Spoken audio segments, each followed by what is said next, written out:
Kodakara Sahrdaya college of advance സ്റ്റഡീസിലെ NSS യൂണിറ്റിൻ്റെയും IQACയുടെയും സംയുക്താഭിമുഖ്യത്തിൽ ദേശീയ യുവജന ദിനാചരണത്തിൻ്റെ ഭാഗമായി ശില്പശാല സംഘടിപ്പിച്ചു. വിഷൻ 2025 എന്ന പേരിൽ നടത്തിയ ശില്പശാല college executive director doctor father Davis Chenginiyadan ഉദ്ഘാടനം ചെയ്തു. പ്രിൻസിപ്പാൾ ഡോക്ടർ ജോയ് KL അധ്യക്ഷത വഹിച്ചു. ഇരിഞ്ഞാലക്കുട ക്രൈസ്റ്റ് കോളേജിലെ അസിസ്റ്റന്റ് പ്രൊഫസറും മോട്ടിവേഷൻ ട്രെയിനറുമായ ജെബിൻ K. ഡേവിസ് മുഖ്യപ്രഭാഷണം നടത്തി. College vice principal doctor K. Karuna, college finance officer reverend father Anto Battoli, union chairperson Merin Baby എന്നിവർ ശില്പശാലയ്ക്ക് നേതൃത്വം നൽകി. NSS volunteer secretary Poornima Shankar സ്വാഗതവും NSS programme officer K. Jayakumar നന്ദിയും പറഞ്ഞു.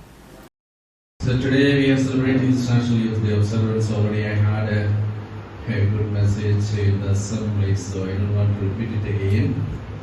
So whatever things already you grasped everything in a assembly time, and myself and Father Joe already given a good message for you.